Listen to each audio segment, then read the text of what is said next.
이러한 민주주의 정치 제도를 유지하기 위해 가장 중요한 것이 세 권력기구 간의 권력 분립과 균형이다. 어느 한 기구가 나머지 두 기구에 대하여 우월적인 힘과 지위를 가질 때 그 사회는 독재 사회가 된다.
논리가 미움을 받는 또 다른 이유는 논리가 수학과 밀접한 관계를 맺고 있다고 느끼기 때문입니다.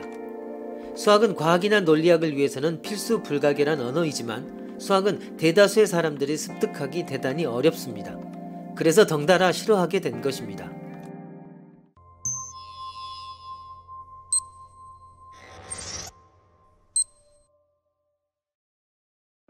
인터넷상의 친구를 실제로 만나게 되었다.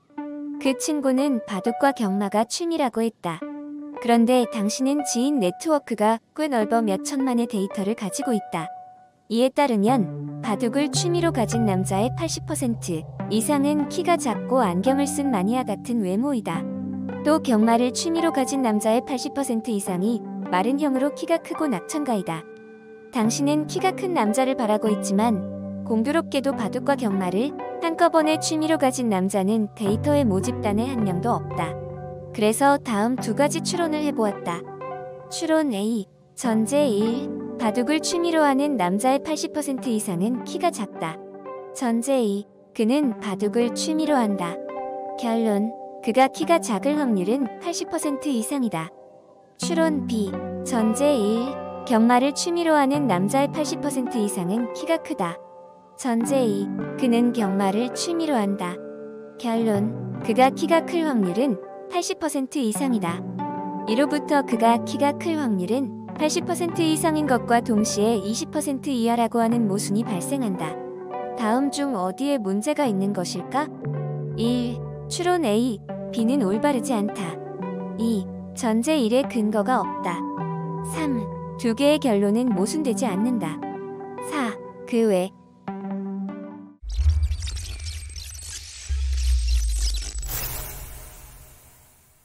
귀납법의 원리로서 추론 A, B는 그 자체로서 올바릅니다. 또 이제까지 80% 이상 맞았던 경험에 의해 전제 1의 근거도 있습니다. 그리고 2의 결론은 분명히 모순됩니다. 해서 정답은 4번입니다. 그 사람의 경우에는 추론 A, B를 적용할 수 없다라고 하는 것이 정답입니다. 그의 신장을 이끌어내는데 관련된 정보로서 전제 1과 전제 2밖에 판명되어 있지 않다라고 하는 것이 추론 A, B를 올바르게 적용하는 조건입니다. 즉 추론 A를 적용할 경우는 전제 1과 그는 바둑을 취미로 한다만이 관련 정보의 모두라는 것입니다. 추론 B를 적용하는 경우는 전제 1과 그는 경마를 취미로 한다만이 관련 정보의 모두라는 것이 필요 조건입니다. 여기서는 그 조건이 충족되지 않습니다. 그는 바둑을 취미로 한다, 그는 경마를 취미로 한다의 양쪽 모두를 관련 정보로서 알고 있는 이상 양쪽 모두를 한 번은 고려하지 않으면 안 됩니다. 그리고 바둑과 경마를 함께 취미로 하는 남자의 과거 데이터가 없는 이상 그의 신장에 대해서는 아무것도 이끌어낼 수 없다라고 하는 것이 현상인 것입니다.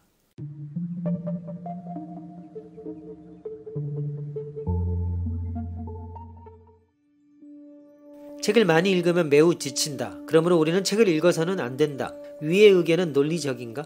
대부분의 사람들은 논리적이지 않다고 대답할 것입니다. 물론 논리적이라고 대답할 사람들도 있을지 모릅니다.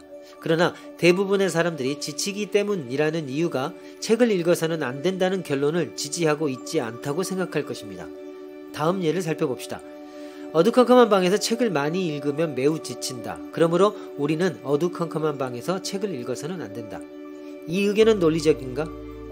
많은 사람들이 논리적이라고 대답할 것입니다. 오히려 논리적이지 않다라고 대답하는 사람이 많지 않을 것입니다. 그러므로 이 예에서 많은 사람들이 지치기 때문이라는 이유가 책을 읽어서는 안 된다라는 결론을 지지하고 있다고 생각합니다. 앞의 예에서는 지치기 때문이라는 이유가 책을 읽어서는 안 된다라는 결론을 지지하지 않았는데 이번에는 왜 지지한다고 생각하는가? 이 예에서 이유가 결론을 지지하고 있다고 느끼는 것은 순전히 착각일 뿐입니다. 자신이 우리는 어두컴컴한 방에서 책을 읽어서는 안 된다는 결론에 찬성하고 있기 때문에 그 논리가 눈에 들어오지 않았을 뿐인 것입니다. 어두컴컴한 방에서 책을 읽어도 지치지 않는다. 고 해도 대부분의 사람들이 어두컴컴한 방에서는 책을 읽어서는 안 된다고 생각할 것입니다. 위의 두 예는 결론에 찬성하고 있을 경우 논리가 올바른지 아닌지는 잘 보이지 않을 수 있다는 것을 말해주고 있습니다. 이러한 함정에 빠져서는 안 됩니다. 특히 자신이 어떤 의견을 쓰거나 말할 때 더욱 조심해야만 합니다. 왜냐하면 자신은 당연히 자신의 의견에 찬성하고 있을 것이기 때문입니다. 자신이 제시하고 있는 이유 때문에 결론을 논리적으로 지지하고 있는지 아닌지 잘 보이지 않을 수가 있습니다.